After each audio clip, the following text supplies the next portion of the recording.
नमस्कार, स्वाभिमानी न्यूज चॅनलच्या बातमीपत्रात आपले स्वागत।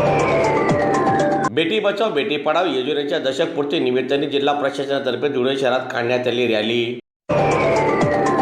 महिला व बाल विकास मंत्रालयाच्या बेटी बचाओ बेटी पढाओ या उपक्रमास 10 वर्षे पूर्ण झाल्याबद्दल महिला व बाल विकास विभाग धुळे तसेच जिल्हा प्रशासनाच्या वतीने आज धुळे शहरातील शिवतीर्थ चौक येथे स्वाक्षरी मोहीम व रॅलीचे आयोजन करण्यात आले होते। दरम्यान आजच्या या रॅलीत जिल्हा अधिकारी माननीय जितेंद्र पापडकर, जिल्हा परिषदेचे मुख्य कार्यकारी अधिकारी विशाल नरवाडे, जिल्हा पोलीस अधीक्षक श्रीकांत डेवरे, मनपा आयुक्त अमिता दगडे पाटील मॅडम यांच्यासह विविध विभागाचे अधिकारी, कर्मचारी व विद्यार्थी सहभागी झाले होते।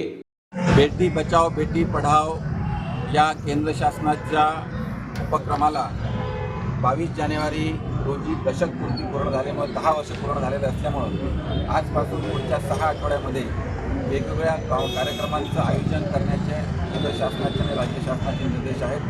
त्याच्या अनुषंगाने आज या रॅलीला त्या ठिकाणी सुरुवात केली आणि या 6 आठवड्यामध्ये वेगवेगळ्या पद्धतीनं बेटी बचाओ बेटी पढाओच्या अनुषंगाने तिथे विविध कार्यक्रम आहेत। त्यामध्ये मुळात PCPNDTच्या अनुषंगाने गर्भ लिंग निदान याच्या अनुषंगाने आणि आपला सेक्स रेशो अतिशय चांगला व्हावा आणि आपल्या जिल्ह्यामधल्या सगळ्या महिलांच्या मुलींच्यापर्यंत, त्यांच्या कुटुंबियांच्यापर्यंत, त्यांच्या आईवडिलांच्यापर्यंत हा मेसेज जावा याच्या अनुषंगाने ह्या 6 आठवड्यामध्ये वेगवेगळे कार्यक्रमाचं आयोजन जिल्हा स्तरावर ग्रामपातळीपर्यंत, ग्रामपंचायत स्तरापासून ते जिल्हा स्तरापर्यंत सगळ्या ठिकाणी हे कार्यक्रम आजपासून सुरुवात झालेली आहे। या ठिकाणी 8 मार्च या आपल्या जागतिक महिला दिनाच्या दिवशी होणार आहे।